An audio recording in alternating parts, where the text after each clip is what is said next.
दरेकर साहेब आहेत, हे लाड साहेब आहेत, यांना जे गोरगरीब मराठ्यांचे वेदना माहीत नाहीत ना, हे मला आज सांगायचं.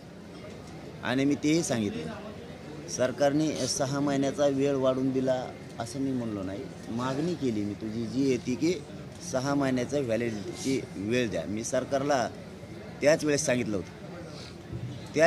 होतं की तुम्ही प्रति महिन्याला 2 महिन्याला सर्क्युलर वेगळे वेगळे काढायला लागलात. अगोदर एकत्र होतं जात प्रमाणपत्र नॉन क्रिमिनल, तुम्ही पुन्हा वेगळं वेगळं काढायचं सांगितलं. पोरांचा त्याच्यात वेळ गेला, पोरांच्या ॲडमिशनला अडचणी आल्या.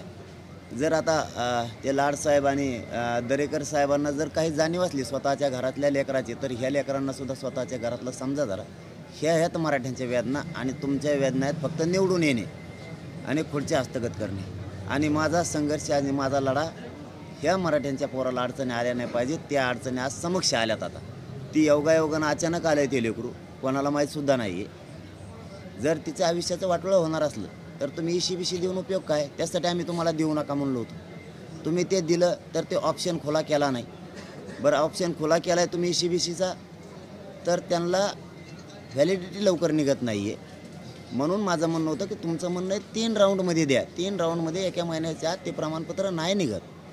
तुम्ही 6 महिन्याची मुदत वाढ द्या. ज्या विद्यार्थ्यांनी ॲडमिशन घेतलं आहे त्याला सरळ सांगा, तू OBCतून ॲडमिशन घेतलं तर तू व्हॅलिडिटी 6 महिन्याच्या आत आणून दे. तू जर ECBCमधून घेतलं तर 6 महिन्याच्या आत आणून दे. तू EWSमधून घेतलं तर तू आणून दे. 6 महिन्याची मुदत वाढ द्या. तातडीनं त्यांना होत नाही. आता जर थोडी जाणीव असली, मुख्यमंत्री, गृहमंत्री फडणवीस साहेब आणि विशेष करून जे सध्या काय म्हणतात ना, पाठीमागून दोर वाढायचं काम करते दरेकर साहेब आणि लाड साहेब, त्यांना जरा ह्या पोरीच्या डोळ्याकडं पाण्याकडं बघता आलं, डोळ्यातलं तर जरा बघा. असेल तुमच्या घरात लेकरं तर जरा जाणीव घ्या. हमेशाच खुर्चीचीच आस नका करू. बघायच्या काय वेदना आहेत की त्या व्हॅलिडिटीसाठी. आणि आम्ही तुम्हाला सांगतानाच सांगितलं होतं, तुम्ही EWS रद्द करू नका. कारण ECBC तुम्हीच दिलं, EWS पण तुम्हीच रद्द केलं. जर ECBCचा फायदा होत नाही मराठ्यांच्या पोराला आणि EWSचाही होत नाही, म्हणजे दोन्हीकडून मराठ्यांचेच पोरं तुम्ही मारले. तिसरा पर्याय मराठ्यांपुढं आला की कोणबी प्रमाणपत्र निघालेत त्यांनाही तुम्ही ओपनमध्ये जायला सांगताय तुमचे अधिकारी.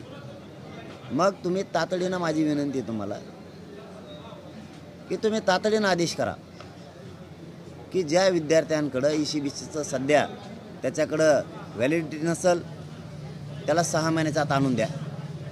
ज्या मराठ्यांच्या विद्यार्थ्यांकडं कुणबी प्रमाणपत्र आहे त्याच्याकडे व्हॅलिडिटी नसेल, त्याच्याकडे जर त्याची नोंदीची जरी पावती असली तरी त्याला ॲडमिशन द्या. 6 महिन्याची त्याला मुदत वाढ द्या. ECBCचा EWSचा काही प्रॉब्लेम असेल तर त्यांनाही ते व्हॅलिडिटीसाठी तुम्ही 6 महिन्याची वेळ द्या. आणि शिक्षणात आणि सर्व क्षेत्रातल्या नोकर भरतीत सरकारनं 3 ऑप्शन खुले करावे.